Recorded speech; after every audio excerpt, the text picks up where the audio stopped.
मैं सुखदास मानिकपुरी शहीद का बाप हूँ। अच्छा, आपके बेटा शहीद हुआ था 21 जून 2020 में। जिस दिन मेरे पिताजी जन्म लिए थे उसी दिन मेरे पिताजी शहीद हुए हैं जिला दंतेवाड़ा में। आपके कितने बच्चे थे?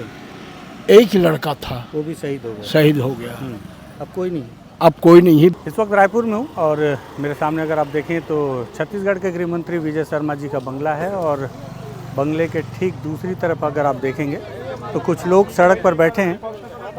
एक दो के हाथ में आपको तिरंगा नज़र आएगा और साथ ही साथ दो युवक हैं जो एक बैनर हाथ में लिए हैं। बैनर में लिखा हुआ है कि नक्सलियों से पूछकर नीति बन गई, शहीद जवानों की नीति कब बनेगी। विनीत पूछता है, अमर जवान शहीद परिवार कल्याण संघ छत्तीसगढ़।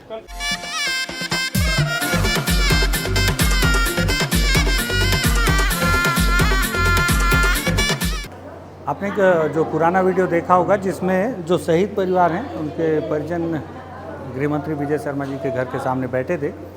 एक बैनर उन्होंने रखा था कि जब माओवादियों से चर्चा करके रणनीति बनाई जा सकती है तो शहीद परिवारों के परिजनों से क्यों, शहीद जवानों के परिजनों से क्यों।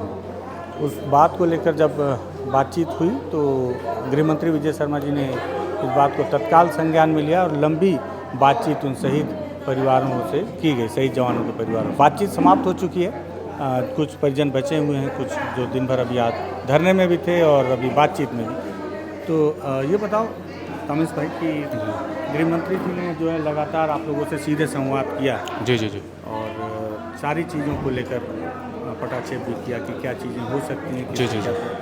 तो कितना संतुष्ट हैं आप लोग? जी जी, देखिए पिछले सत्र भी हम लोग 19 जून को माननीय महोदय जी के साथ मंत्रालय में बैठक किए थे, जिसमें 6 सूत्री मांगों लेकर हम लोग उनको ज्ञापन सौंपे थे, जिसमें कार्रवाई तो लगातार महोदय जी कर रहे हैं अपने स्तर में, लेकिन जो ऊपर में जैसे प्रशासन कैबिनेट का बात आता है वहाँ पर जाकर हमारा जो मांग पत्र है वो रुक जाता है। तो महोदय जी ने आज अपना जो कार्रवाई हमारे समक्ष किए थे वो सभी चीज़ों को सभी के शहीद परिवारों के सामने, तमाम मीडिया साथियों के सामने उजागर किया है एवं निरंतर अगर कार्य करने की शैली दिखा रहे हैं तो हमको यह लगता है कि बहुत जल्द हमारी सभी मांगों पर महोदय जी कार्रवाई करेंगे। जी। तो मानिकपुरी जी, आपका क्या कहना है, क्योंकि आप भी लगातार संवाद कर रहे थे और आपसे भी सीधे संवाद किया है? हाँ, हमारे मांग से ही संबंधित था, शहीद परिवार से संबंधित था, कोई पर्सनल तो नहीं था। शहीद परिवार को पेंशन मिलना चाहिए, यही सब मांग थी। गत वर्ष हम दिए थे 6 सूत्री मांग, उसी में 2 मांग तो पहले से संतोष थे, लेकिन बचत हुए संबंध में लेटर उटर दिखाए माननीय महोदय, उससे भी हम संतोष थे। लेकिन संबंधित परिवार को मिलने वाला पेंशन मिलना चाहिए, वो नहीं मिलेगा ये वाली बात से। वो जो नौकरी वाली बात, नौकरी बात वो थोड़ा सा कानूनी प्रावधान और नियम के तहत जी इस संबंध में देखेंगे आगे। और लेकिन अगर एक चीज़ और है, मतलब राजनीति अपनी जगह है, मांग अपनी जगह है, लेकिन ये भी सही है कि कोई गृह मंत्री सुन भी रहे हैं। जी। इसके पहले भी समस्या आज की नहीं है जी। सरकार तो अभी 2 साल हुई है, इसके पहले भी सरकार रही, तो उसके पहले भी क्या कोई गृह मंत्री ऐसे सुने गए थे? नहीं, कभी नहीं सुने थे। बाकी मतलब पहले कुछ बार एक ऐसी मौका पहल है कि कम से कम कोई सुन। पहले बार है गृह मंत्री से अपन 2 बार 3 बार 4 बार कई बार मुलाकात हुई। तब जाके कुछ मुलाकात पहल हुई हो है। सकता है। जी ठीक है, ऐसे मतलब प्रयास बातचीत हो रही है, हो सकता है कि कल निकले, लेकिन पेंशन वाला समस्या वो तो आपका जो बहुत नहीं टेक्निकल इशू है क्योंकि आप नौकरी में थे। जा सकूंगा ऐसे। हाँ, लेकिन वो टेक्निकल इशू है, मैंने भी सुना समझा इस बात को। ऐसे क्योंकि प्रयास ऐसे कई प्रावधान हैं, फिर ऐसे में बहुत जगह में बातें फंसेंगी अगर एक को ऐसे प्रयास करूंगा, ऐसे न्यायालय के शरण में जाने का प्रयास करूंगा, आप ऐसे करेंगे? कोशिश करूंगा जरूर।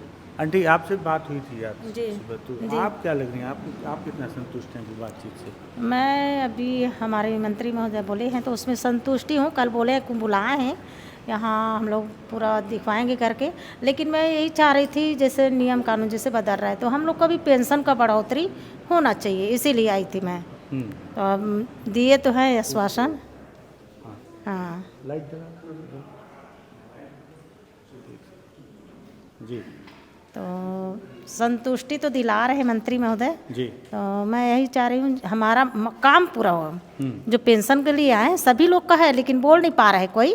हाँ, तो सब लोग आगे आके क्यों नहीं बोल रहे थे? नहीं मालूम, कोई नहीं बोलते हैं। और प्रॉब्लम सभी को है पेंशन का, इतना कम मिलता है तो महंगाई में हम लोग को भी बढ़ोतरी होना चाहिए, ये सोचते हैं हम लोग। मंत्री महोदय देखो अब क्या कल का दिए हैं आश्वासन, अच्छा बात की है, लेकिन कल का दिया आश्वासन, अब देखो क्या कल आप होता है। जाएंगे पीएचडी? जी हाँ, जाएंगे। रमेश, तो मैं बोल रहा था कि आप लोग लगातार नेतृत्व कर रहे हैं जी जी और गृह मंत्री जी ने जो आश्वासन दिया, बातचीत हुई आप लोग से सीधे, जी जी इसमें मुझे जो एक चीज़ पॉजिटिव ये नज़र आई कि इसके पहले कोई गृह मंत्री शहीद परिवार के परिजनों से सीधे मुलाकात संवाद करते नहीं थे। सरकारें जो भी आई, बीजेपी कांग्रेस जब भी आई, जी जी तो किसी ने किया। ये एक पहला सफल प्रयास है, जी जी मतलब एक सुखद प्रयास पहल है ये। जी जी अब इसके आगे आप लोगों की मांग कब तक पूरी होगी, इसको लेकर भी आप हमसे लगातार संपर्क में रहें ताकि हम भी और लोगों को बताएं। हर किसी के मन में सवाल है कि जो जवान शहीद हो जाता है, जब उसके लिए लोग फेसबुक पर लिखते हैं कि विनम्र श्रद्धांजलि और शहादत व्यर्थ नहीं जाएगी, तो उनके परिजनों को फिर भटकना क्यों पड़ता है। जी जी अगर एक सुखद पहल है कि इस पर गृहमंत्री बातचीत कर रहे हैं, तो आप आगे भी हमारे दर्शकों को बताइएगा कि अब परिजन या परिवार की हाल में। निश्चित तौर पर मैं अपने बस्तर के एवं समस्त छत्तीसगढ़ के शहीद जवानों को आश्वस्त दिलाना चाहता हूं कि हम लोग जो परिश्रम पिछले कई वर्षों से कर रहे हैं वो लगभग अब हमारा एक निर्णायक समय आ गया कि 2026 तक नक्सलवाद जब ख़त्म होगा तो उससे पहले हमारे शहीद परिवार का भी जो समस्याएं हैं, जो हमारे दैनिक जीवन में जो विपत्तियां आ रहे हैं, वो निराकरण होगा। हमारे गृह मंत्री अपना तन मन धन से इस चीज़ को करने के लिए लगे पड़े हुए हैं, यही आश्वस्त करना चाहता हूँ। बस्तर टॉकीज का ही मैं धन्यवाद ज्ञापित करना चाहता हूँ जो हमारे बस्तर टॉकीज को धन्यवाद देंगे। बस्तर टॉकीज का एक कर्तव्य है ये धन्यवाद के लिए नहीं, ये हमारी मतलब हमारा कर्तव्य है, इसीलिए बस्तर टॉकीज बनाई कि हर किसी की बात पहुँचाए। बहुत धन्यवाद। तामेश थे शहीद परिवार के परिजन में से एक है, इनके पिता को इन्होंने खोया। ये वीडियो के आगे में आप देखिएगा क्या कुछ बातचीत हुई या और गृह मंत्री ने क्या कहा इस पूरे मुद्दे पर। और लगे कि बहुत सार्थक बातचीत रही और एक कदम आगे बढ़ा गया है। तो इस वीडियो को आप भी शेयर कीजिएगा, सब्सक्राइब कीजिएगा बस्तर टॉकीज। धन्यवाद।